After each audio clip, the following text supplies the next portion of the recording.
Hello, Internet. The Morgan You Know podcast network presents Balls and Brew.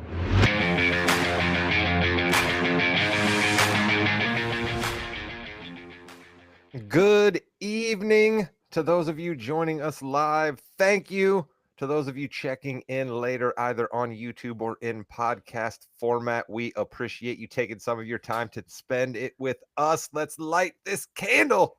Favorite time of my week. My name is Rod Morgan. I'm going to be joined by three of my friends. We are going to talk about sports the way you might talk about sports when you're having a few brews. And you could have a few brews this weekend. Thanksgiving on the horizon, holiday weekend. Joining us is the executive producer of this podcast, co-host of this podcast, if you will. Jimmy will be taking over the driving duties in the second half. His name is James Thomas Jamriska. Jimmy, hello. Rod, I love football. It plays with my heart, but I love football once again. Bear down. Streak is alive. Streak is alive. The man wearing his IU hat proudly again. Stone cold supporting his number 2 in the nation, Hoosiers and Star Wars. It's the old man, Chris King. Chris, hello. You know how much I love you guys, Rod. I'm literally missing the second half of IU versus Kansas State basketball tonight just to be on the pod right now. That's how much I love you guys.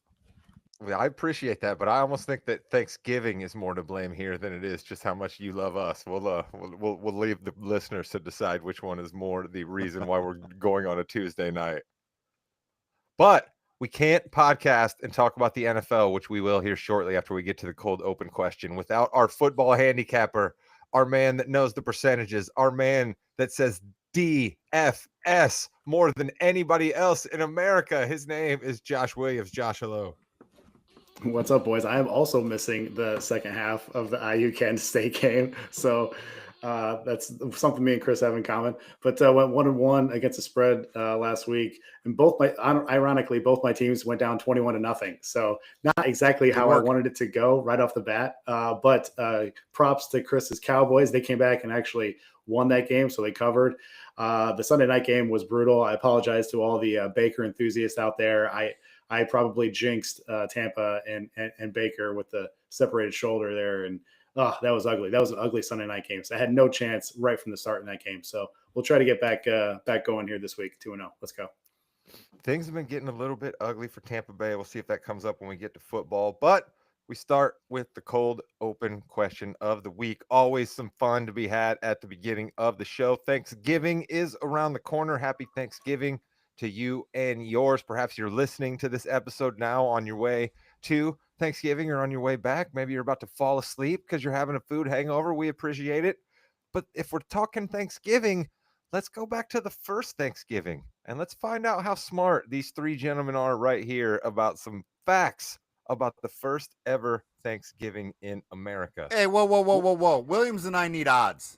Chris was there. This is not fair. Not fair at all.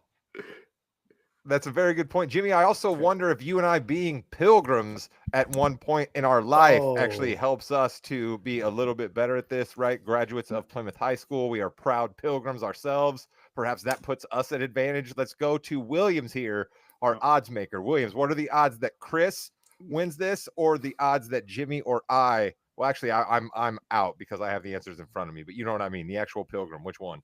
I'm definitely at a disadvantage here because I'm not a pilgrim. So I would Chris is probably like minus 250 here. Jimmy's like probably like plus 325. I'm probably plus $1 million here. This I have no chance. All right, there we go. Let's start basic. All right. And then we have a video component here. Okay. So whoever I see's hand pop up first, all right, will be able to give me the answer. All right. The first Thanksgiving occurred where? Chris? It was Jamestown, right? It was not Jamestown. No, it was not Jamestown. Do we have any other answers? The first Thanksgiving occurred where? Plymouth, Massachusetts. It was Plymouth, Massachusetts. Jimmy Jamriska is correct. Plymouth, I wanted to give Chris, what were you doing that first Thanksgiving that you don't remember? That's my question, sir. I have slept a lot since then, Jimmy. All right. Speaking You of a tell me lot what you were since doing then, 20 years ago on a random Thursday, and I can tell you what happened in the 1600s. There we go. Oh, okay, Chris. There, another little hint there. The second question: what year was the first Thanksgiving in Plymouth, Massachusetts? Go ahead, Chris. I'm gonna 1983. That's my guess. That is 1983. not correct. It was not 1983. I'm going to guess 1618, but 1642 also seems weird that You it's were in my head. You were closer with 1618. 1621. The first Nice. Thanksgiving was a 3-day harvest feast in Plymouth, Massachusetts. All right. And we, of course, had the Pilgrims. And do we know the name of the Native American tribe that the Pilgrims celebrated Thanksgiving with? Do we know the name of the tribe? It is not Running Zach. Shout out to our Saved by the Bell episode from a little while back. Was it the Iroquois? I'll give you a hint. It starts with a W. The tribe name starts with a W. Wawasee. Ooh, Jimmy Wawasee. That is a former Northern Lakes Conference member up here in Northern Indiana, but that is not correct. It is Wampanoag, the Wampanoag Indians. William's like, I knew it. I just didn't say it yet. Yeah, it was on the tip All of my right, and tongue. now I have one last question for you. Chris and I are All tied right? with one, I think, right?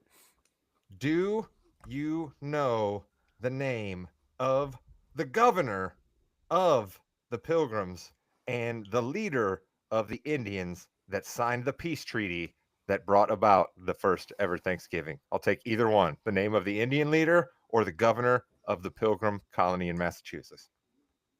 John Smith. That's exactly John what I Smith. was going to guess. His first name was John, but it was not, his last name was not Smith. Come on, Williams. Come on, Wayne, fire out one guess. John Sierra. It was not John Sierra.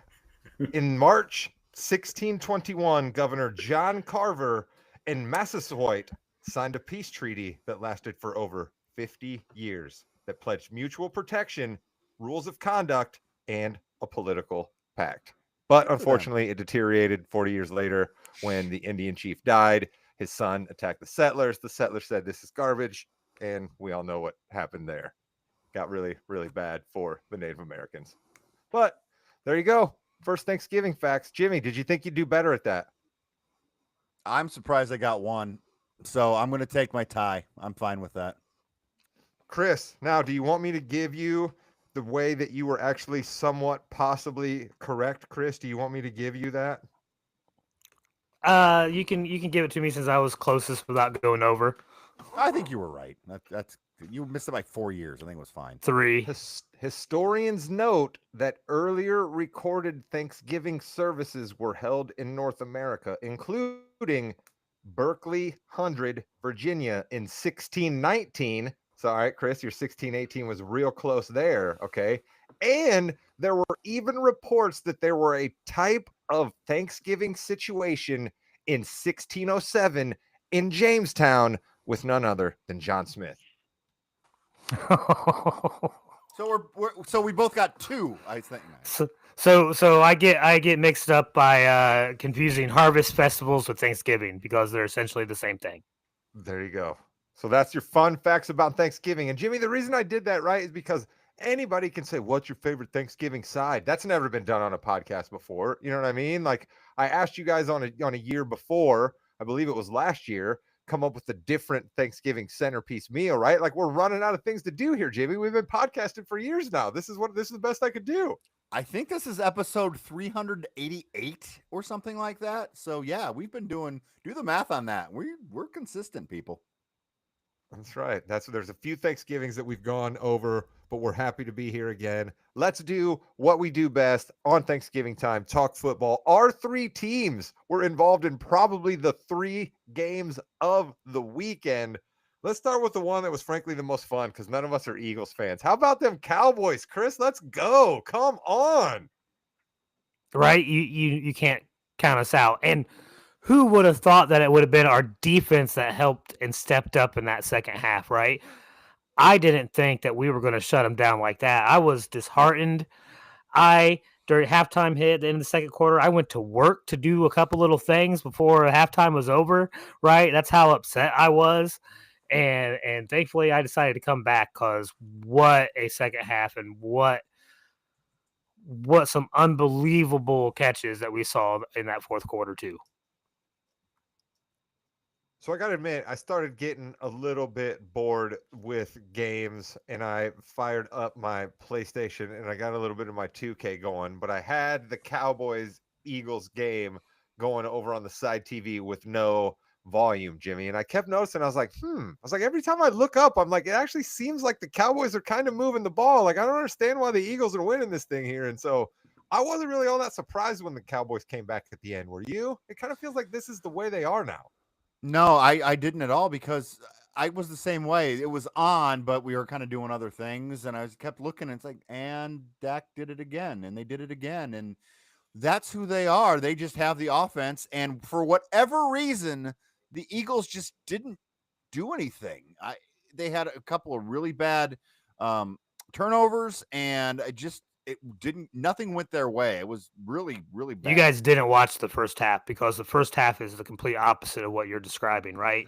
First half, Dallas offense couldn't do anything. That second half is what I was talking about, Chris. Yeah. Philly looked dominant. Like, we couldn't do anything either side of the ball. So, yeah, the first half, you thought this was going to be a blowout. Philly looks like they're the defending Super Bowl champs.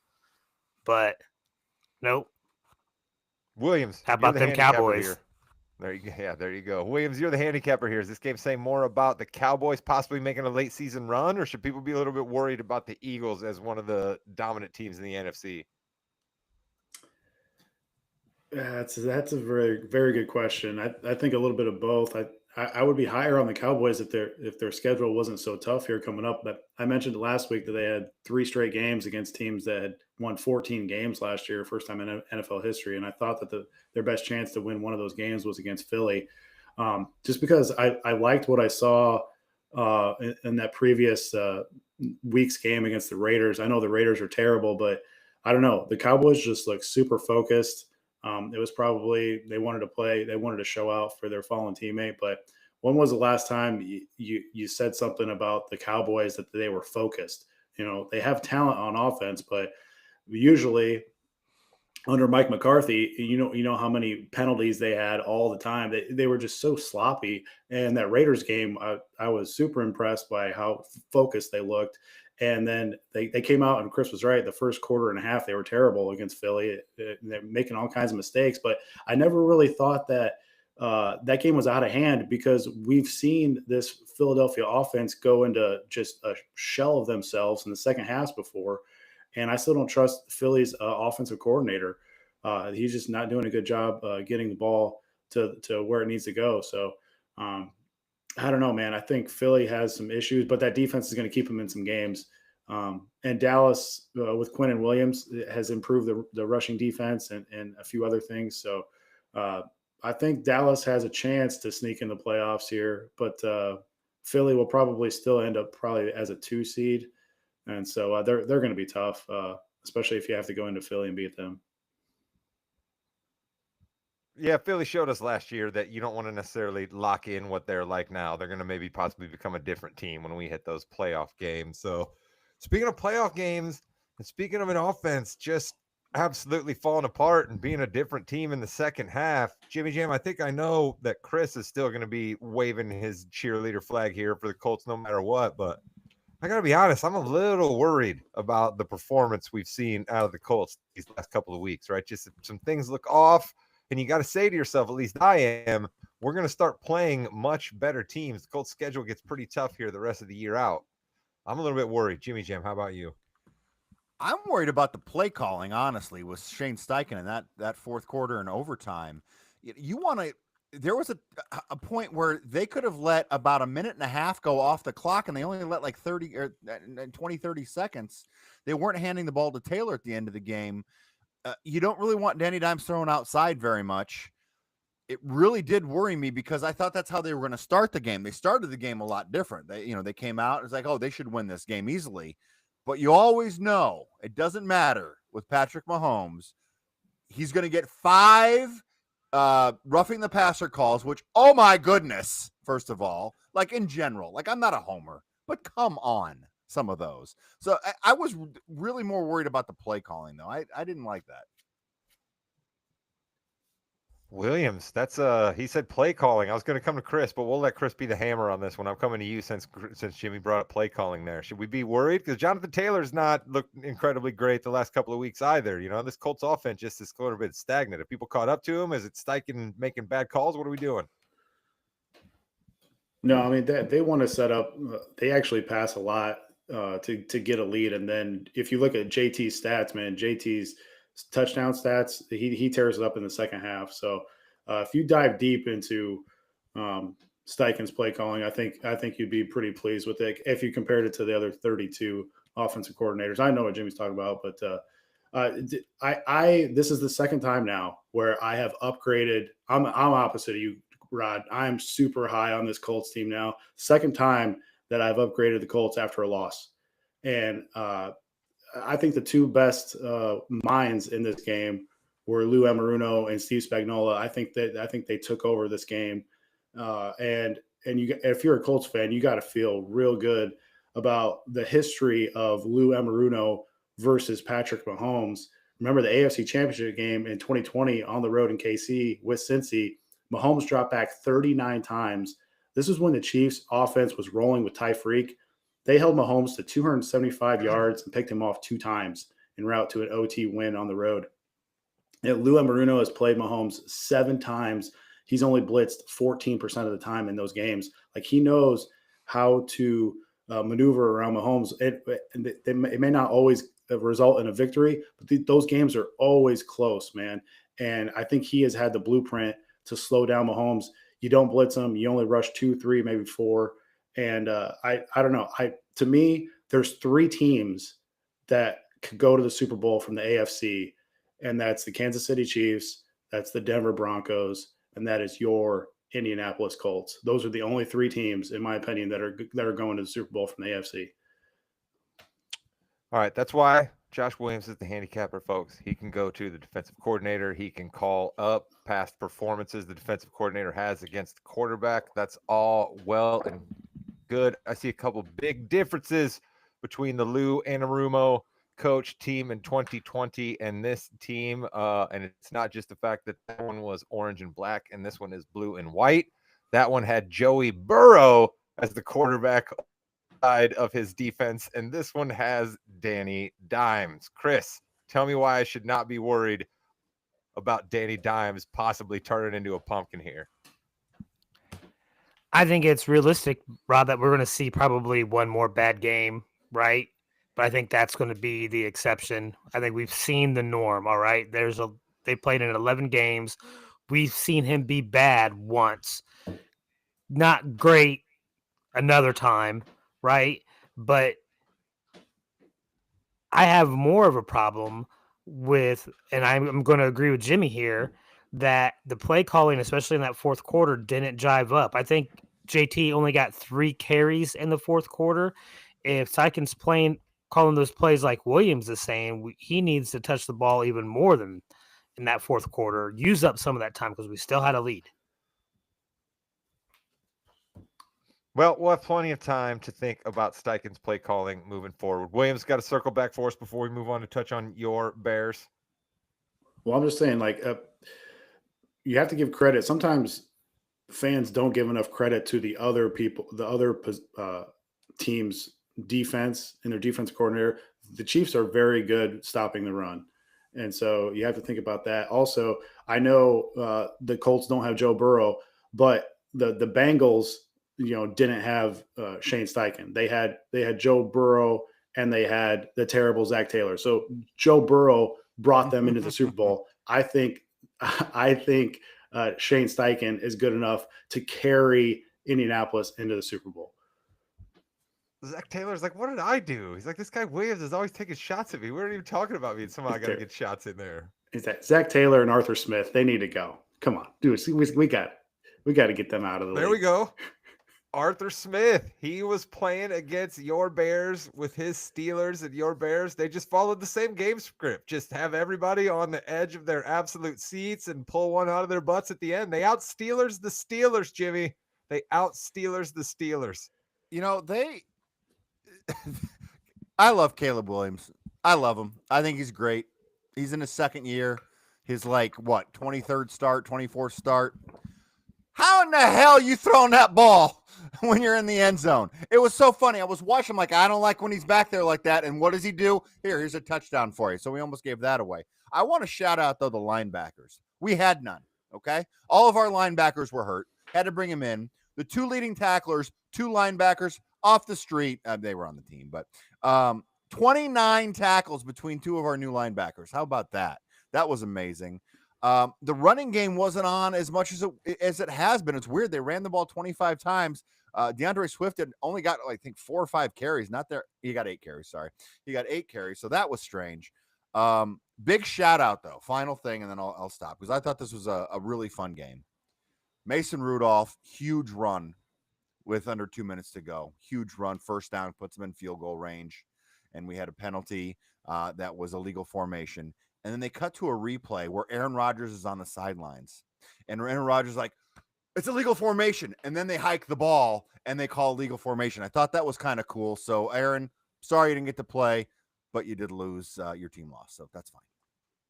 Early on in that game, though, I was thinking to myself, I was like, man, Bears fans are really going to be going crazy if they can't beat a team that Aaron Rodgers is just on. He's not even quarterbacking the team, but he's just on, and they still can't beat them. Williams, because he would have been on every talk show. Oh, everything. Oh, yeah. Yeah, the Bears have 5 wins now while trailing in the last 2 minutes. Let's go. That's what we do. This is what we do. Yeah, 7-1 when they have at least one takeaway. And I don't want to mention this, but the Bears still have, they're 8-3. They still have a negative point differential. Hey, guess what? Guess what doesn't matter? Beers? Are you saying smoking beers again, Williams? Is that what you're okay? If you say smoking mirrors again when they have the biggest rushing defense, I mean, come on. The schedule toughens up here, so let's see what they can do here. Williams being a realist, I love it. I hate you, Williams. Man, I love this team though. This you can tell how much a good coach matters. I mean, this is Ben Johnson carrying this team into the playoffs. Honestly, man, there's no way this team. There's no way this team is going to the playoffs last year with Eberflus running this team this year. So props to our Lord and Savior. Oh, wait, Chris, there's a dark cloud, Rod. There's a dark cloud coming. Oh, it's Chris King to talk about the Bears. I was going to say, yeah, Chris, I'll give you the last word here. This Bears voodoo has to just be driving you crazy. The last word, I'll tell you that right now.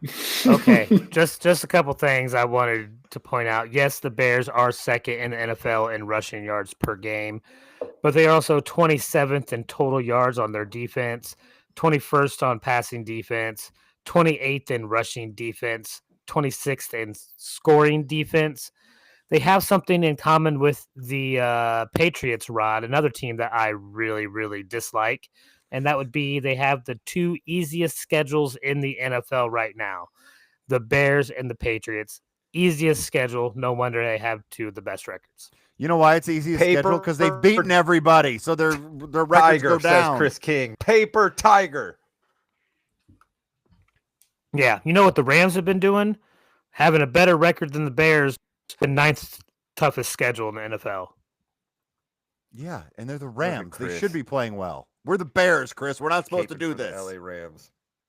Caping for the LA Rams. Speaking of capes, who put on the cape and was the face of the week, Jimmy? I know who it was because I went against this guy in fantasy and he absolutely trounced me. So I've got to give it to a Thanksgiving staple, Detroit Lions. Yeah, they got to win. Kind of, they got to win there. But Jahmyr Gibbs, 15 carries, 219 yards, 2 touchdowns, 11 catches, 45 yards, and a touchdown. Man was a monster. Had up to 50 points, I think, in some fantasy leagues because of all those receiving yards and touchdowns. Jahmyr Gibbs is amazing and is, if not the best, one of the couple best running backs in the league. You know who else is amazing though, Jimmy? Who? Jameis. Jameis. Yeah, I could have given it Jameis to is him the too. man. He almost got him there, Rod. I felt for you there. He scored a touchdown. That was cool. Gibbs was Absolutely such it a was. beast. Everything Jameis does is cool, man. Gibbs was such a beast and such a man. He also won the Leatherhead this week, Rod. Ah. Jimmy didn't know Really? it, but listen, you want to talk about a dude that just said, "Hey, let me just do this myself because no one else can help." He had 54% of all the yards the Lions got that day. Handled it by himself in overtime. Like I gave JT props a couple weeks ago for what he did in Atlanta. Right, he had to touch the ball 35 times. JT did during that game. Gibbs did it with only 26 touches. He was averaging 14 yards a carry. Insane. Just so you don't get called out that Taylor did that in Germany. Colts played the Falcons in Germany. It wasn't in Atlanta. Who knows what he would have been able to do down there in Atlanta if he'd been able to go to Buckhead the day before? Come on, look out. Right? That's true. That was probably a good thing. All right, so there's the face of the week and the leatherhead, Jahmyr Gibbs. Jimmy, who was the anti-heel, or I mean the anti-face, in other words, the heel. The anti-heel. I'm just we're gonna try something we haven't done here before, Rod. I'm gonna show you a little video here. We might get thrown off, but that's okay. This is a little 49ers Panthers game here. In his first game. Take a look. Whoa! Whoa. I think that's Yeah. Juwan. Goodness, how's your father? Why? Yeah, Juwan Jennings got doubled over by our heel of the week, Trayvon Merring, who was just suspended one game without pay for that nice little punch to the groinal area. I thought it was pretty cool, though. There was no fight directly after that because the game was still going on. The fight came after the game was over. Is that an equivalent to getting spit on or spitting on somebody? I would say That's this a great is much question. more What's worse? egregious than getting spit on.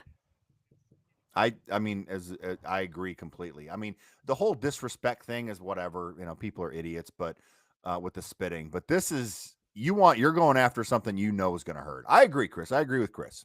Rod, Yeah, I think. See, I've been spit on before, and it's terrible and it's disrespectful and all the above. But you wipe your face off and you move on. I don't know that I want to get. I don't know if I want to get hit down there as hard as it looked like that guy got hit down there. All right, like Connie McKesson. You know, what I mean, shout out to you wherever you are. God bless you if you're listening to this podcast. She spit in my face when we were in high school, and it really was okay. I moved on. Was that during It wasn't that big of a TCOM or deal. no? Oh yeah, Jimmy. Remember she was she was in no condition to go on the morning announcements, and Tyrese sort of told us that we were supposed to make sure that that very thing didn't quite happen, and she was not very happy with my decision to not let her go on the morning announcements. Good times. Yeah. So I'm just saying, you know what I mean? Yeah. I have no experience getting hit the way that was Juwan Jennings got hit, but I have been spat on before, and you move on. It's okay. But you definitely are like, oh my God, I can't believe that just happened. And like, it sounds gross to talk about. And like, I wish it wouldn't have happened, but like, you move on. It's not that big of a deal. It's kind of like being pooped on by a bird. You know what I mean? Nobody really wants to get pooped on by a bird, but like it happens, and then you just move on. You know? What are you going But to do? if a bird comes up and punches you in the nuts, then you're angry at it. That's something you have to deal with. Yeah. That's what I'm saying. You got yourself a bird that you should go on the road with. That's a traveling show. If you got a bird that can punch people in the nuts, that's a traveling show. You can be in NBA arenas during halftimes. You can follow Red Panda. You can follow that one dog that does all the stuff with the hula hoops.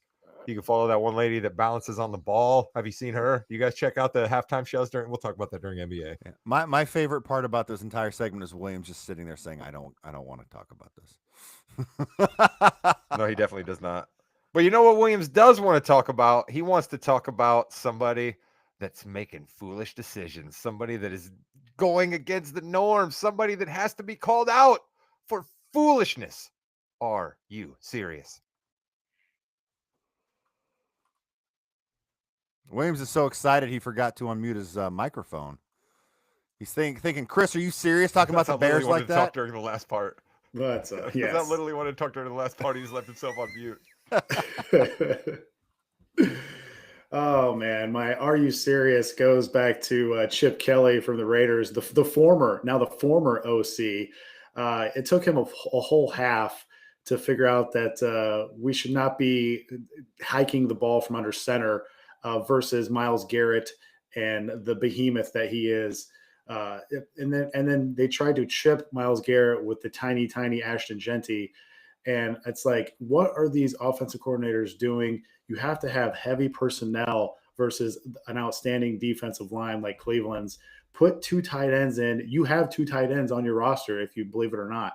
And you have to have two guys on Miles Garrett at all times. It took him a whole half to figure that out. The Raiders had been, I guess, there's locker room issues with the Raiders. Rumors are coming out where just everybody is sick of this team. Pete Carroll's probably not long for this team, but and he had to fire somebody, so he fired Chip Kelly. Unbelievable. I mean, Chip Kelly has had a storied career with Oregon and offensive coordinator for Ohio State, but and I guess one good year with the Eagles, but other than that, he's had a few bad seasons. So the Raiders kicked him to the curb, and he ruined my survivor pick, Rod. I thought there was no way that Cleveland. I gave all those stats how Cleveland was terrible on the road, and they went in and they just punked the Raiders like the Raiders are. I mean, the Raiders might be the worst team in football, other than the Titans. You forgot about blood, Williams. You forgot about blood. Shedeur Sanders has that primetime blood flowing in him, and he just showed up. He got his first time to start, and he just showed up. He played not very well, but he played well enough to win, and that's really all that counted for the Browns. You know what I mean? It was He a low is who bar they for him wanted him cross. to be. How about this? The QBR in that game. I had the better QBR with Geno in that game, 12.8. Shedeur had 8.8. Hey, Shedeur Sanders threw a 70-yard touchdown pass, so the ball traveled 4 yards. Big deal. I can't remember who it was, but I heard somebody say that somebody had a QBR in a game where if they literally would have just dropped back and thrown the ball into the ground every time, they would have had a higher QBR than what they actually had for trying. Eli pulled a 0.0 in a game against the Ravens way back in the day. He was like 4 of 27 for like 28 yards or something insane with 2 interceptions. It was like a 0.0. Nice. It was JJ McCarthy, wasn't it, Williams? I heard you guys say that. It was JJ McCarthy. If he would have just dropped back in that game and just thrown the ball into the ground, he would have had a better QBR than what he did in that terrible performance. All right, we got through all the stuff we normally get through, Williams. Let's burn through our against the spread picks, Survivor and Wins League here on the way out so folks can start having their Thanksgiving. Yeah, real quick, let's take Steelers +4 -120 on MGM versus the Bills on Sunday. The Bills are Who's down. quarterbacking? Yeah, Aaron Rodgers. The Bills are Is down. He okay? Yeah, he's all right. The Bills are down their right tackle in this one. I think the Steelers can get some pressure here. How about this? The Bills are a top 5 defense versus 11 personnel, but versus heavy personnel, they are dead last. And remember what the Atlanta Falcons did to the Buffalo Bills earlier this year, ran for 170 yards out of heavy personnel. What do the Steelers like to do? They love to run out of heavy personnel, 12 personnel, 13 personnel, get those 3 tight ends out there, get the behemoth Dwayne Washington, 311 pounds. And so it's as simple as that, man. And this, you love always that guy. Listen, we got to pause. We got to pause real quick, dude. Love that guy. It's the first time he's come up all year on the show. Absolutely love anytime that guy gets a catch.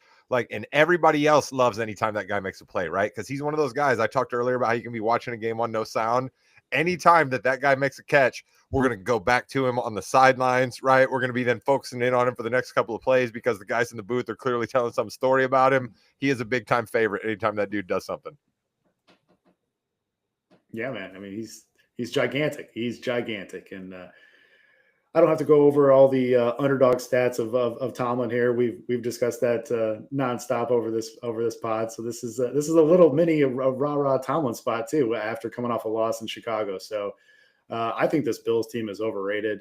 I do not trust them. I don't trust their rushing defense at all. And there's only so much that Josh Allen can do. So give me the Steelers +4 I think there's way too many. I think the Steelers can win this game. And I don't think the Steelers are even that good a team. So give me the Steelers +4 at home against Buffalo. Nice. Jimmy Jam, I'm going to ask you about this game this way. Is there a chance that the jewel of the coaching vacancies this offseason is up in Buffalo and Josh Allen? If they keep losing, I think so. At some point, you got to give people time, but McDermott's had a ton of time here. He's gone through a few coordinators as well, but yeah, something has to happen. But also this GM, he kind of falls into the Mahomes where you have a terrific quarterback, so you take advantage of that and you don't give him the receivers he needs. And right now he doesn't have the receivers again that he needs. So I think that this would be 3 in a row, right? So yeah, that could be something that we need to look at for sure. Bill Belichick maybe going to Buffalo. Who knows? Listen, it could also end up being Pittsburgh that has an opening at the end of this year, depending on how they finish out. Because people are starting to get fed up with Tomlin. 19 I don't years. want to hear it. Listen, no, Chris, no. This show is not going to be part of any of that. We are not. Oh, this wow. Is the backbone. No, the backbone of this show has been our love of Mike Tomlin and his aviators and his Steeler jackets and his rah-rah spots and his comeback and his stats against the spread. Like we have formed a football podcast almost on Mike Tomlin's back, Chris. We are not going to be part of the football intelligentsia that are hopping on. We're not going to be these yinzers in Pittsburgh yelling about Mike Tomlin. There are 20 franchises in the NFL that would kill for this guy as their head coach. We're not going to be party to it, Chris. Listen, I'm more of a yinzer than you are, and I haven't been on any Mike Tomlin Pittsburgh Steeler trained fandom at all in the history of this podcast. How dare you? You have trashed the good people of Pittsburgh on this podcast before. You have said that you are happy to be out of that town. I am the champion of Pittsburgh here. I eat pierogies on an almost weekly basis. What are we talking about here? Oh, pierogies. Put that on your bingo cards, folks. Pierogies. That's what I'm here for. I just pull references out of nowhere. I mean, come on. It's Thanksgiving. People are eating. Why wouldn't I go to a food reference? Williams, Giants, Pats, Jameis, start number 3. I was a week early. Williams, I was a week early. If I'd have said we'd had the Jameis celebration for week number 2, they lost. But I don't care about that. Give me a more entertaining game than what Jameis played last week. Yeah, it's coming to a point where we got to get Jameis on a football team from here on out for the rest of his career. I mean, he's just pure entertainment. I don't know if he's starting this one, Rod, though, but I don't care. I am taking the Giants +7.5, -115 at New England. That's across the board here on Monday Night Football. I think there's some heart here with this Giants team, and now I think they're getting Jackson Dart back, which is, as much as we like Jameis, I think Jackson Dart gives them a better chance to actually win the game. The Giants' biggest strength is the D-line. How dare you? I just did this whole wind-up and this whole pitch, and you just said Jackson Dart gives them a better chance than Jameis? Where's Williams again, Jimmy? Just undercutting me with his facts and reality. We already know that Jameis not what you say. Jameis can go out into routes, Rod. You use him as a receiver now. He's wildcat quarterback receiver now. Yeah. Those trick plays were awesome. I like where you're at, Chris. Yeah, the Giants' biggest strength is the D-line, and the Pats will be down 2 starters on their O-line now. Big rookie left tackle Will Campbell is out, and their left guard Jared Wilson is out. So their whole left side is out here. And the Pats were in a dogfight down to the wire versus Cincy last week. Remember, Joe Flacco gave them the easiest pick 6 ever in that game. So if you take that off the board, the Pats offense only scored 19 points versus the worst DVOA defense of all time here. Yes, the Bengals are now the worst defensive DVOA team since they started tracking that stat back in the 70s. And remember, the Bengals stuffed this Patriots team 7 times at the goal line because the Bengals had a couple of penalties in there. The Giants interim coach, like you guys said, Mike Kafka, he's trying to get a job next year. He's pulling out all the stops, throwing to Jameis, flea flickers. Wan'Dale Robinson actually going down the field, has over 150 yards.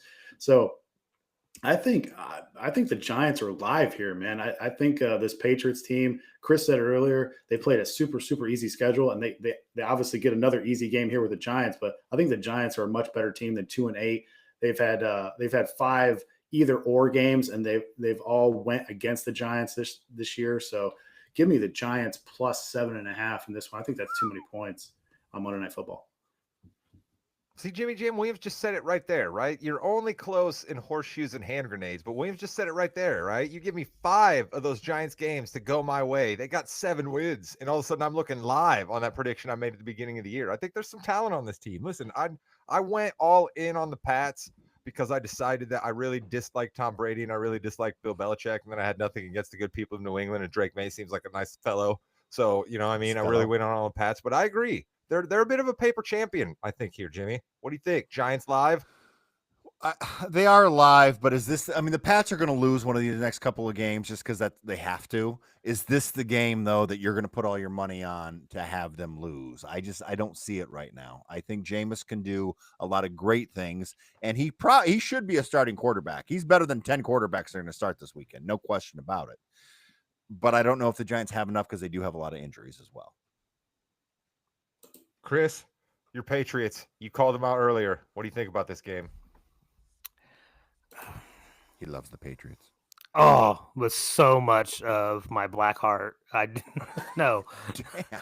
I think the Patriots have had an easy schedule. I think the Giants are an unknown quantity at this point in time. I think 7.5 points is a crazy spread. I don't think New England's that good either. So yeah, the Giants don't scare me in the NFC East where the Cowboys are. So the only thing that can help me is the Patriots losing to help the Colts. So go Giants. You know what else is a crazy spread? 5 victories, which is the amount the first place in the wins league, our handicapper, Josh Williams. Frankly, the way I see it, all things are right with the world. We bring Williams on here as the football expert. If he's not winning the wins league, something is wrong. He's got 52. Chris, the old man, the guy with the most experience, also makes the most sense that he's going to come in. He's at second with 47. I'm right behind the old man with 45. And that's the wins league. We can probably go ahead and talk about the survivor pool at this point. And I will start talking about the survivor pool. I will wear it. I lost again 2 straight weeks in a row. I have lost survivor. I have 5 deaths on the year. It's not going very well for me in survivor. I tied at the beginning of the year for the actual real legit survivor, and then it has not gone well for me since then. But Jimmy Jam, it's gone wonderful for you in survivor. You've been winning since week 6, my friend.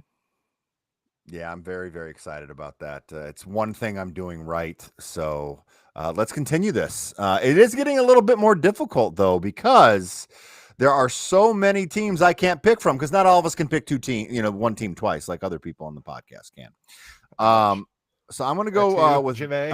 I'm going to go with Denver over Washington. I think the Broncos are going to win this one in Washington, which means Washington fans get ready because there's going to be a big upset. Nah, man, I think the Commandos are done. I think it's 1-2-3 Cancun basically already for that team. Jay Daniels isn't going to come back. I know he wants to, but if they're smart, they won't let him come back. So it's done there. I like that pick. Chris, what'd you do in the survivor pool last week?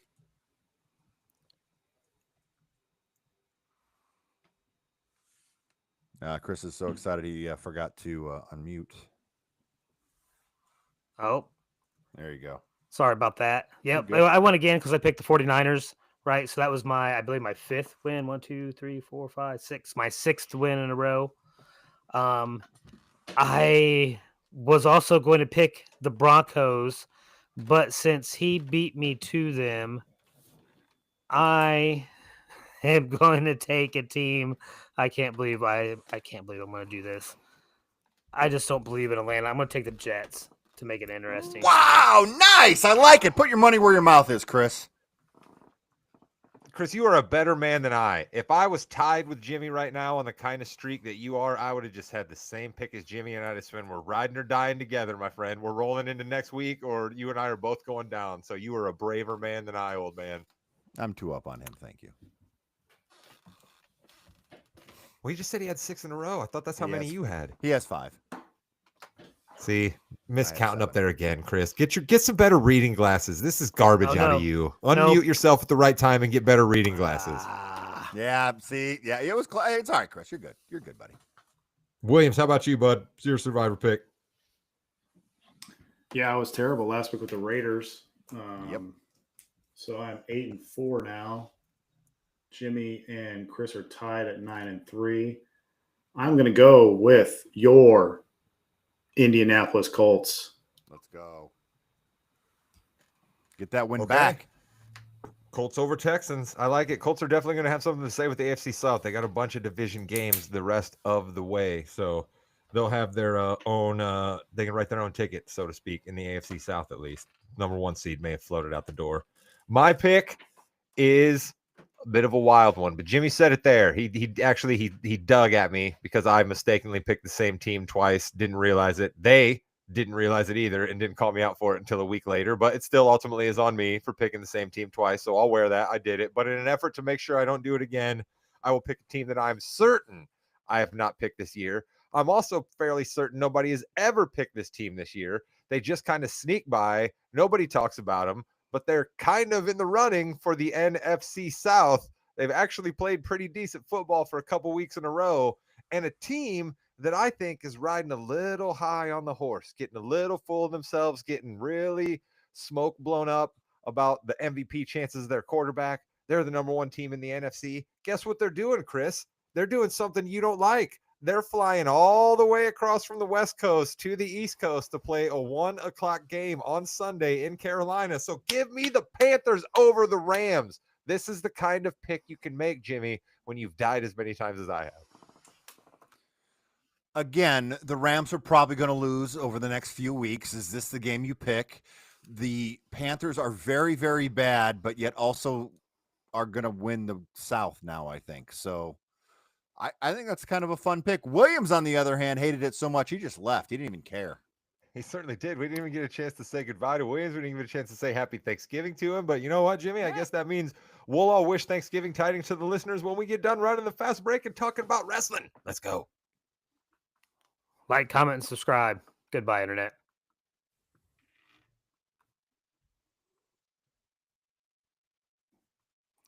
You know, if I ever had the I'll just end that. Okay, well, we're just going to have to, there we go. All right, welcome to the Fast Break, the fastest 15 minutes in the NBA. Fast Break never works. I don't know why. It's just kind of a weird thing, which is kind of the theme of the NBA this year, Rod. Look at People's you. bodies not working. Rod, what is going on?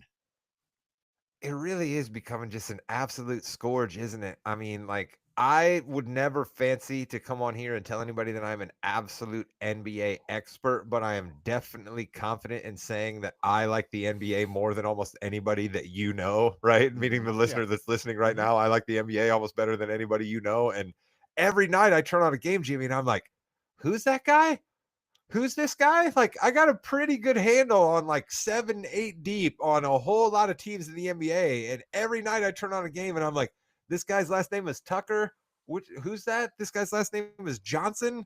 Who's this guy? Johnson. And it's just, you know, and shout out to all the dudes getting 10 days out there, like our guy Mr. Cooper did on Hanging with Mr. Cooper back in the day on TGIF Friday on ABC. But it's not great for the NBA product, I guess, but we're still having great games. So, I mean, 6 of one, half a dozen the other, Jimmy Jam. You know, you want to see a star, or do you want to see a good game?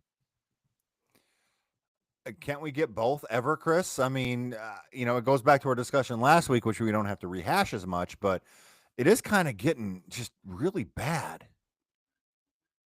Yeah, it is.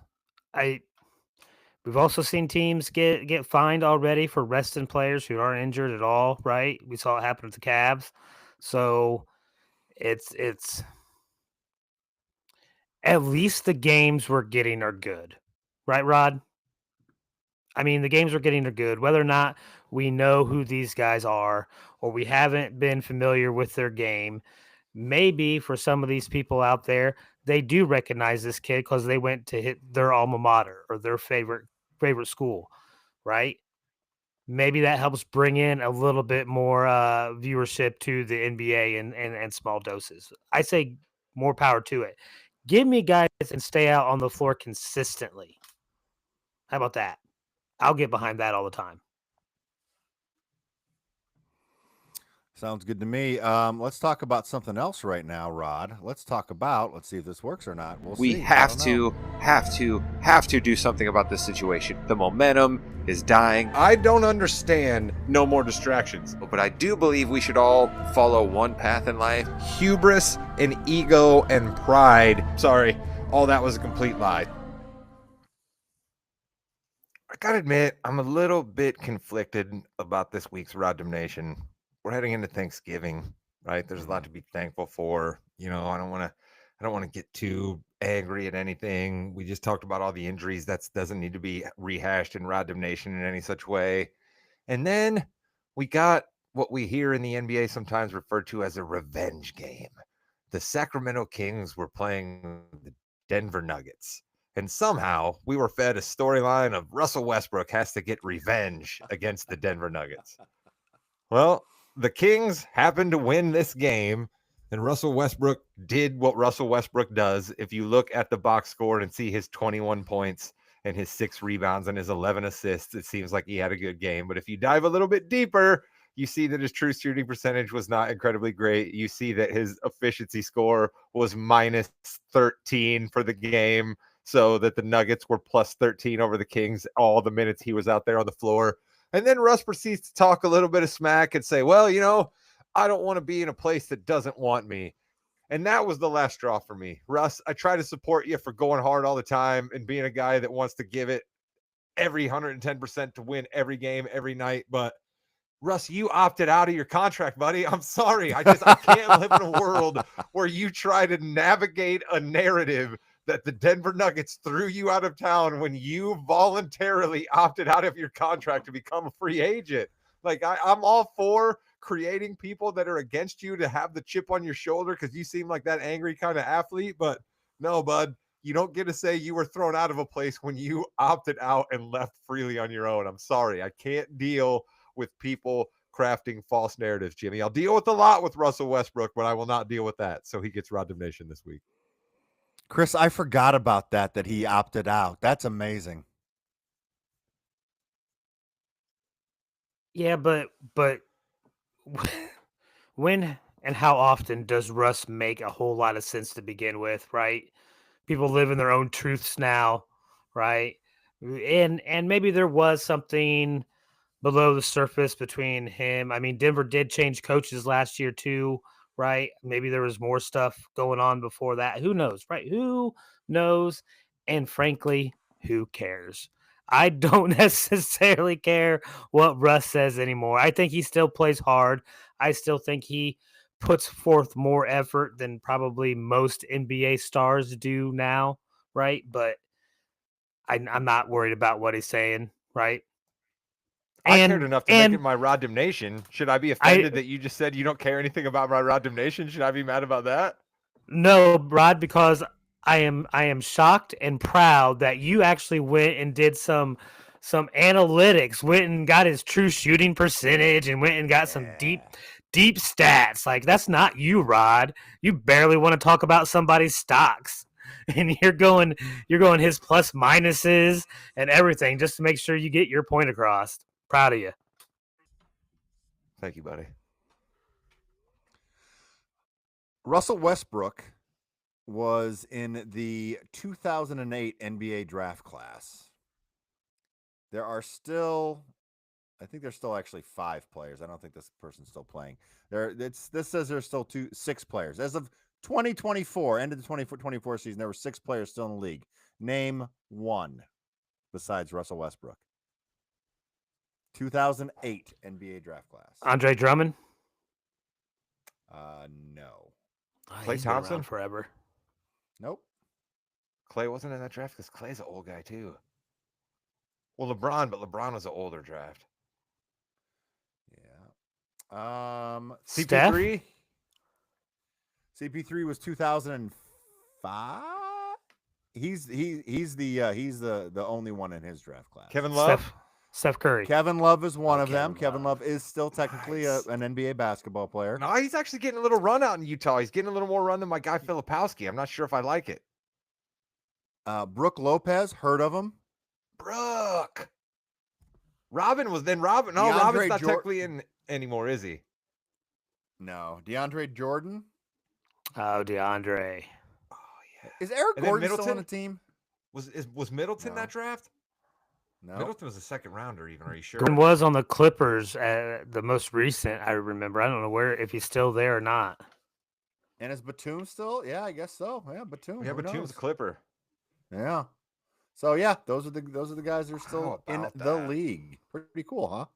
Nice. Speaking of the league, we have to go to our wins league. Well, okay, here's the thing. Of the three of us, I am still the reigning defending, okay?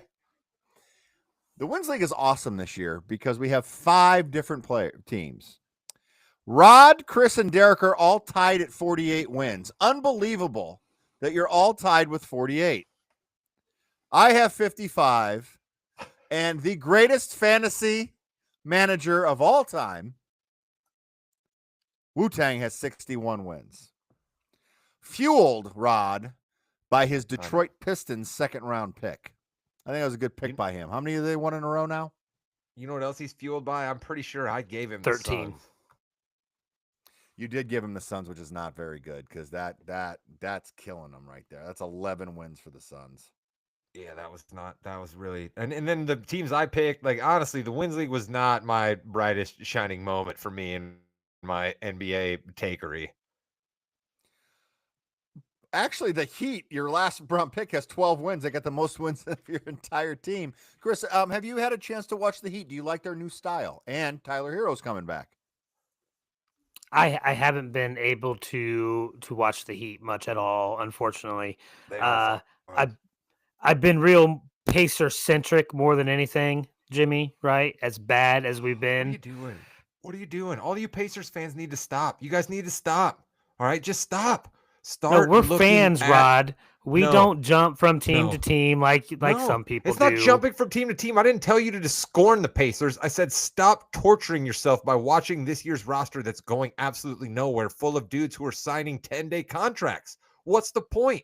You should start looking into the Boozer kid who's playing at Duke. You should start looking into DeBanza, right? You should start looking into Peterson, who's playing at Kansas. You guys should absolutely know who like the top 6 picks are, so that wherever the Pacers may fall there, you absolutely are honed in on every one of those dudes, because this is the Pacers' chance, Chris. It's next year. It's not right now. None of this year matters. You, as somebody who comes on an NBA podcast every week, should stop watching this Pacers team that's full of dudes who are signing 10-day contracts and watch a few of the other teams, please.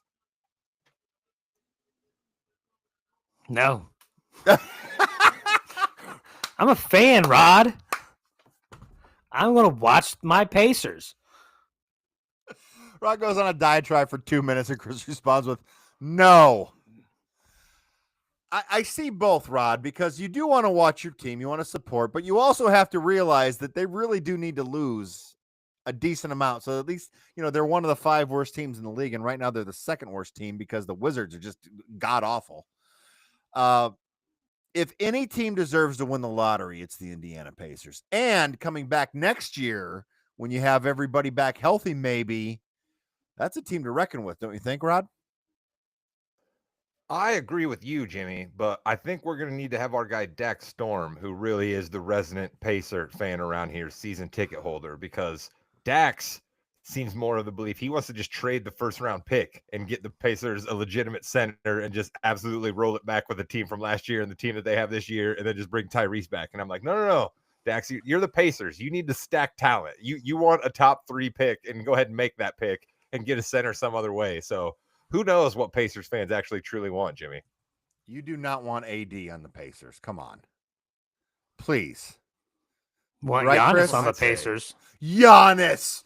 Who's going to trade Giannis to the Pacers? There's the Pacers can offer them their entire team and the Indianapolis Indians and the Colts, for that matter. I'm just saying, though. it is the year, it is the time, not necessarily the year, but it is the time in the NBA where players demand trades. And I'm going to tell you, according to the list on my Jester, there's an organization from Wisconsin that may end up getting an ultimatum given to them. All right. Well, I guess we're going to have to go right there to the Kings hardwood hierarchy. Teasing in his own list. Bryant for the win. I learned it from watching you, Rod.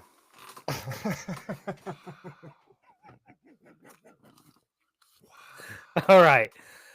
King and Queen do not change because they just keep winning every single week. And I'm talking about the Thunder and the Pistons. All right. And the Thunder, you have that thrown by the hair of your chinny chin chin because the Pistons have won 13 in a row and they are looking like a legit monster right now. All right. And then I'm going to give it up to your team from above the border, Rod. The Canadians of Toronto, the Raptors, Get that Cobra and their staff. staff. Get the Cobra staff, baby. Right, they have won 8 in a row. All right, that's the next best winning streak in the NBA right now, and they are looking good. Scotty Barnes is looking good. That team is a well-built team, guys. They are looking tough. They got a lot of dudes that can handle, and they got a lot of height when they want to be big. So, when those guys all show up and play a little bit of defense and they're all hot shooting, the Raptors are just as good as anybody on the East. I agree with you there, Chris. Yeah. All right. Hey, Chris, real quick. I just did something. I did a quick trade machine. If you want AD, you have to give up a bunch of picks, first of all, right? Or a couple picks, maybe. But just to get the salaries, you'd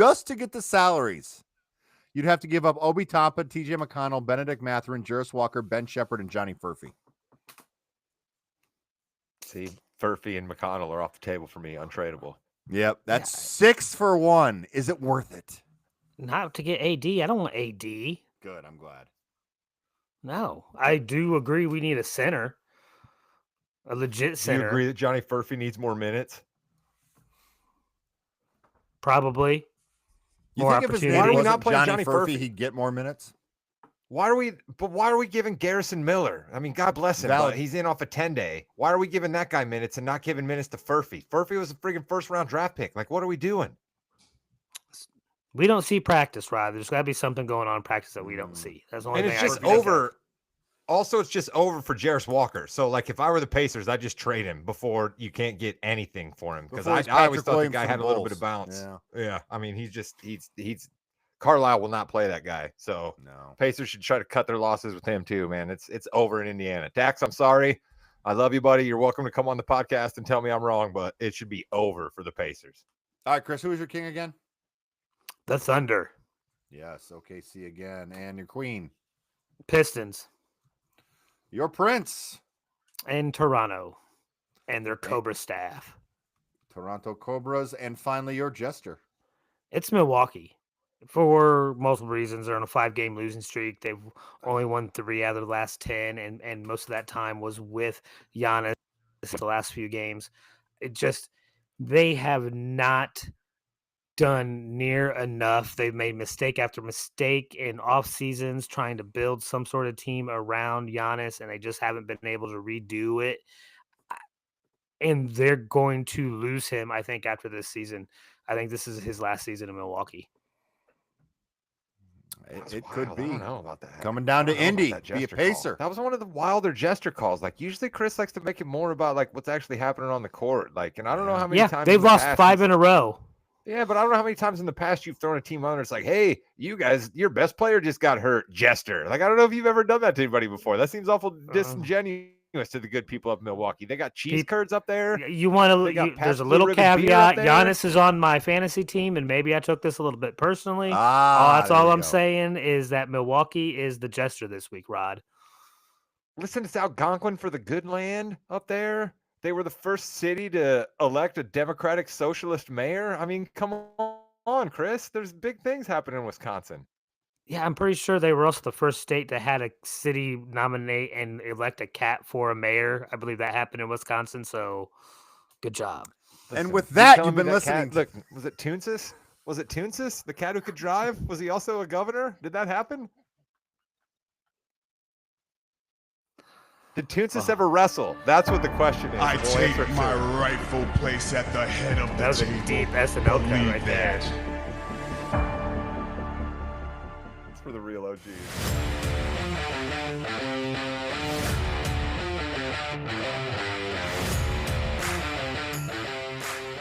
Welcome to the Yeah We Know podcast, part of the More You Knows podcasting network. You're there with Jimmy, Chris, and Rod. And hey, we just talked about a lot of injuries in the NBA. We have more injuries to talk about in the WWE. We had a really solid Penta versus Solo Sikoa 2-minute match on Raw because Penta went off the side railing, did a Hurricane Rana, landed on his shoulder, went to commercial break, had to come back. Solo Sikoa goes on. Rod, I hear from Mr. Dave Meltzer that was supposed to happen anyway. The match was supposed to just go about 8 or 9 minutes. Yeah, I'm not really surprised by that Penta probably wasn't going to move on any further into this tournament, and that Solo definitely was. But yeah, we would have been able to see a good match. Perhaps a few more minutes just went to my guy, Carmelo Hayes, who I'm just going to go ahead and mention here, Jimmy, because I bet he wasn't going to come up anywhere else in the podcast. Oh, he's coming up next. Oh, 100%. Okay. I was going to say, I haven't sold my stock on him yet, so I'll hold off till you get there. But yeah, it's a bummer to see Penta get hurt. You know, I mean, we kind of wondered where they ultimately would take him, but now there's no chance they're going to take him anywhere for a little while because he's hurt, and you just hate to see when a guy's hot and he's out of storylines because of an injury. That's just a bummer. Chris, have you ever had to pop your shoulder back into its socket and then go wrestle? If you've ever been put in a straitjacket, you know the answer is yes. So my biggest issue, though, is that there needs to be some sort of investigation into Triple H and this so-called bracket that he came up with. All right, why is it that our guy LA Knight is getting another It looks like mystery a bracket. opponent? Why is it a so-called bracket? It looks like a bracket. They gave us the You can bracket after question with how the 9 matches people had been put in done. there. Yeah, but don't call it with a mystery so-called bracket. It is opponents at least showing a up out of bracket. nowhere. I think Triple H That's is the problem, trying the to seeding. You have a problem with sabotage the seeding. LA Knight. I will say this: if LA Knight does not beat his mystery opponent, which they've already taped it, so I don't actually know if he beat him or not, but it would be a travesty if LA Knight does not beat his mystery opponent. We have Rusev. Would not be a travesty, Jimmy. Not if that opponent is one particular person. Spoiler alert: I think it's the Miz. I'm almost positive it's the man. Miz. Yeah, I know. Yeah. So I actually think it was an injury. Sorry, and not- Miz. Yeah, Sorry, about Miz, that, but that stinks. Rusev and Jey Uso are on that side too. Do you think Rusev's going to get the win or Uso's going to get the win? It's got to be Uso, right? Give me Rusev, please. Give me Rusev. Uso doesn't if need LA to Knight be. wins, do you want to see LA Knight and Jey Uso again? I'm fine with it, but I kind of want. Let's get somebody else maybe going. Chris is right. Maybe Rusev does win there. Yeah. I'm also And not a that's Jey so- Uso fan. I guess it depends on who they're trying to push more. Are they going to be pushing our guy, LA Knight, like they should, or are they going to be pushing Rusev? Or is Jey Uso so They're hurt gonna from push War Rusev. Games that he can't? He really has to do get very well? replaced, and they have to Well, call no, his name. nice. No. But that Rusev gets the win because Uso's so hurt from War Games. That could be a storyline they could do. And then we have Solo Sikoa and Gunta going against each other. Hard-hitting match coming up. This is going to be a good one, Ron. This is going to be angry Solo, not happy Solo. But they already gave the rub to Solo a few years ago at WrestleMania with John Cena. I don't think he's going to beat Gunther. Gunther's going to go to the finals here. For sure. Yeah. For sure. But is this where we shout out Mello then, Jimmy? Yeah, so let's talk about Mello and this match with Gunther. Mello has one of the biggest things going against him, and that's he won the Andre the Giant Memorial Battle Royal. Because no one ever comes back from that. He had a terrific match with Gunther. They did not pull the trigger, and that place would have erupted, especially after, and I love it because he ends all the matches with that power bomb, and they had him kick out. Awesome. Loved it, Rod. I did too. I was really surprised by that because I was like, as soon as Gunther went for that power bomb, I'm like, oh man, that's it. Then I was like, oh my God, Mello kicked out. I was like, are they gonna? And then it didn't go much longer after that. Gunther wiped him out again. But we talked, Jimmy, on this podcast, and Chris joined us in love for Karrion Kross. And so much Correct. of the reasoning behind our Karrion Kross love was A, he's awesome, and B, it was proof of concept from his run in NXT. And Jimmy, we never have mentioned the dominant run Mello had as the man who was running NXT for a good while, right? Like he got huge pops down there and he got a big pop from that crowd. I was surprised. I really thought that they had fumbled him and the Miz stuff kind of just mismanaged it. And I was wrong. Miz, I was bummed to see that he's going to end up being in this tournament, but he does do one thing. He continues to give guys a storyline, and somehow they come out on the other side of the Miz and they're getting pops again, or they're on to the next thing. So, like, Miz is a rinse and repeat, on to the next thing guy. And Melo's so good. He's so good. He's definitely short, and that's probably going to be against him a little bit as things move forward because it's the age old thing, Jimmy. It just is. But he is so good. You know what you do then? Don't put him in against the tall guy. Chris, what do you think about the Melo Gunther match? It was fantastic. Yeah. It was great, right? I was right there with the crowd. I was right there with you guys. I couldn't believe he kicked out when he did. I thought that was it. I would have loved, part of me would have loved to see him take out Gunther with a chokehold or something, put him to sleep. That would have made me laugh and chuckle. And then whether or not he went on, that could have been a good start to a feud between Gunther and him to build him up even more, maybe. So I loved it. So 2 more quick things, and then we're going to get into our predictions for War Games coming up this weekend. Rod, the opening segment, which I believe no one talked for 14 minutes or so, Roman Reigns comes out and just gets everybody to love him. Says one word. Cody Rhodes comes out. Then CM Punk comes out. Then we have the back and forth. Did you think that this kind of opened up some doors for down the road? I suppose, right? I mean, anytime you have footage that we can then cut together in a montage that has these three men in the ring together, right? We can then have these two break off or these three meet again. So we certainly have storyline potential there, right? Roman saying, you guys figure out whose team it is. Certainly, right, is a bit of let me needle at you guys a little bit to possibly getting you going back and forth. Roman not saying which title he thinks would look good over his shoulder was absolutely CM Punk said perfect. it was Cody. CM Punk said he was talking to Cody. Well, we all know that that CM Punk, as much as I've grown to like the man, certainly has a high opinion of himself. So certainly no one would deign ever try to take the belt off of CM Punk now. But what I noticed, Jimmy, and I wonder if you're going to back me up on this, it was a little bit of a pop off, for lack of a better term there, right? I think that's basically what we had. We had a little bit of a whose pop is bigger here. Let's go ahead and just stand right here. Let's get our ruler out and let's find out which one is bigger. And I don't know about you, but I think Roman Reigns quite had the crowd popping a little bit harder than either CM Punk or Cody Rhodes, everybody's favorite. So once again, Chris, you cannot like Roman Reigns, but damn it, I love him. He can not show up for 6 weeks, and every time he does, I start getting goosebumps, and I'm like, let's go. Entertainment is ahead. Anytime he makes CM Punk or Phil look like a petulant child is perfect in my book. All right, I'll be right behind Roman when it comes to that.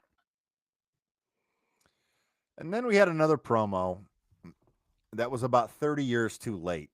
It was Attitude Era-esque with Little John Cena coming out and Dominic Mysterio. I didn't feel this one. The fact that Little John Cena turned basically on Dom Mysterio and then Dom Mysterio beat him up, I don't know. I thought it was a little bit too much of a waste there. Chris, what are your thoughts on that? I enjoyed it, right? Okay. I did. It got a laugh out of me. I thought it was perfect that Dom couldn't even get his joke to go right. Okay. Right? He couldn't. And then, of course, if he's going to be a bad guy, that's what a bad guy has to do, get mad at the person because your joke doesn't go right. So I don't know. I thought it wasn't as bad. Okay. Rod. I guess I'm gonna have to be the stick in the mud. As soon as little John Cena showed up, I was like, oh, no. I was like, we're doing this. I was like, somebody said that this was a good idea now. Somebody said this was a good idea now. And then when he came down to the ring and he started talking, the one thing I will say is I like the guy's presence, right? As far as people who've come in for a one-off, he wasn't afraid to say his lines on the microphone, and he was trying to have a little bit of a character, right? He was doing his best John Cena, but then when Dom and him started fighting, I was cringing even more. I was like, oh no. I was like, I do not think that this works very, very well, but who am I? I guess I'm just too old now, but I was a little uncomfortable at it, Jim. I didn't like it much. Yeah, I just didn't think it fit in any of the storyline. However, Chris, I do agree that having Dom his plan just went to the wayside right away. Was kind of more character like than it has been, but yeah, that's okay. And then finally with Raw, AJ Lee, I just want to shout out. I thought it was funny when she's like, "I would normally rip your head off, but therapy works," and does that smile with the little. I thought that was funny, but overall, that was a long segment that it was fine. They wanted to get over a couple people. Um, I'm really looking forward, though, Rod. I'm looking forward to the War Games pay per view. I think it's going to be a good pay per view. Let's hope so, because their last couple for ESPN have been pretty lackluster, in my opinion. So they really better bring something here at the War Games. I was the first cheerleader for War Games a couple years back when Triple H brought it back. I was all in watching old NXT War Games matches involving Johnny Gargano. Those matches were absolute wars. The first War Games matches between the men was fabulous. The second men's War Game, not as good. The second women's War Games match I thought was absolutely fabulous. Not as fired up for any of the War Games matches this year, but perhaps to pull off something cool. But you're right, the one-on-one matches that are happening, we've got some definite storylines and some things that could happen there. So I'm fired up. It's going to be in San Diego, big football stadium. Those are always cool crowds. Let's go. And for the first time, YouTube TV, let's go. We have the ESPN Unlimited login, so we are good to go now. I'm very excited about that. Because Netflix, the VPN, those rat jerk faces. You just have to go to a different server. Look at you. Look at you. I love it. The man writes on tablets but can get the VPN to work. I love it. We have Stephanie Vaquer versus Nikki Bella. And they've done a pretty good job with, I think, overall. They kind of condensed it a little bit because we kind of all knew what was going to happen. And like 3 weeks later, it happened. But Stephanie Vaquer, Nikki Bella, pretty good high-profile match for Vaquer to have her, a big title defense here. I think she takes it home. Nikki Bella's not going to win this, Rod. Absolutely not. This is fodder for Stephanie Vaquer's resume. This is, to be able to say a couple weeks from now, she defended against Nikki Bella, former champion. It's just absolute fodder to build Stephanie Vaquer. There's no chance Nikki Bella wins this. And that being said, Chris, who you got? Give me Vaquer. Okay, so we have 3 Stephanie Vaquers. All righty. There we go. We have John Cena versus Dominic Mysterio for the Intercontinental Championship in Dominic Mysterio's hometown. I'm going to go last because I'm going to pick it when I go. I don't know on this one. Rod, you seem to be pretty. I really don't know either, honestly. Yeah. I got the Cena hoodie on. You can't see me. The towel's behind me as always. Let's go, John Cena, one of the GOATs, but you could convince me that this story makes a lot of sense either way it goes. You could tell me that Dominic Mysterio wins the belt right back from him and John doesn't have one for his final match, and I'd be fine, depending on who that opponent is. You could tell me that Dom attempts to cheat here, doesn't pull it off right, the Judgment Day breaks up, and I'd be absolutely fabulous with that. John Cena continues and is the Intercontinental Champion when he fights somebody at Saturday night's main event in Washington, D.C. on December 13th. That would be wonderful, too. So, I don't know. I've hemmed and hawed enough here to say, give me Dominic Mysterio in a dastardly Judgment Day schmazzery. Chris, who you got? I'm going to say first that this will be our match of the night. Ooh. Wow, I think this is going to be better than any of the War Games matches or anything else we see. I think this is the match of the night. And yeah, it's a tough one to call because I think John Cena benefits if he has a belt going into this final match. But I think the WWE Universe benefits if Dom has as many belts as possible. So give me Dom. If it's Cena and Gunther, I really think they're not gonna put the belt back on Gunther. There's no reason to. He's above that now. So I have Mysterio as well, and that's going to put him over, as John Cena wants to do on the way out. Put the new guys over, and really we got to be careful. Dom Mysterio might be world champion in 2026. Maybe we'll have to have a prediction show for that. Who knows? Ooh. Speaking of predictions, we have the Women's War Games match, which Do the bad guys have the advantage of the? I don't think they've done that yet. I think it's on Fridays when they do that. Yeah, they're doing it on SmackDown. Yeah, so Rhea Ripley, Io Sky, Alexa Bliss, Charlotte Flair, and AJ Lee versus Nia Jax / Legend, Asuka, Kairi Sane, and Becky Lynch. I am going to take the bad guys, Nia Jax / Legend, Kabuki Warriors, and Becky Lynch, and Charlotte Flair turns on Rhea Ripley in this match. And Charlotte like Flair it. is a bad guy. I like it, Jimmy. As much as I love Charlotte Flair, I don't mind her going evil at all. I will still support all things Charlotte Flair, whether she's heel or face. I will further make a prediction. Lash Legend and Nia Jax will be tag team participants for the bad guy team, and they will take on Charlotte and Alexa. And Rhea will come down to the ring, botch some way of trying to help Charlotte and Alexa. Lash and Nia will win the advantage, and that will further start setting up, Jimmy, exactly what you said. So I'm not going to steal your thunder there. You made that ultimate prediction, but I think we'll start laying the seeds on SmackDown that way. Give me the bad guys as well. Okay. And Chris. I think you're going to see Rhea and Charlotte's team win. I think Io is going to get the pin against somebody, probably Asuka. I don't think you're going to see any kind of dastardly stuff like that from Charlotte or Rhea. I think what happens is that you'll see Charlotte and Alexa be able to win matches like this, but not be able to get the tag belts back, and then maybe you see them split up from there or something like that. I don't see it happening in this. Jimmy, I'll make one further prediction. Yeah. Uh-oh. Either person that gets on their back, all right? The only people getting pinned in this match, Kairi Sane gets pinned for the bad guys, Alexa Bliss gets pinned for the good guys. Io's not getting pinned. Rhea's not getting pinned. Charlotte's not getting pinned. Becky's not getting pinned. Asuka's not getting pinned. Okay. I like that. Look at this. We're getting into this. And then finally, we have CM Punk, Cody Rhodes, the Usos, and Roman Reigns versus The Vision and Brock Lesnar. By the way, shout out to Brock, slipping on that stage, doing the flip, staying in character, having fun. What are you going to do? Make fun of him? Are you going to mock him in front of him? I don't think so. Chris, this is an interesting one. Who you got? I'm going to take the good guys in this one, all right? And I think I know, or at least you know exactly who I mean, all right? Because you just mentioned him with that little somersault, I love put the hat on.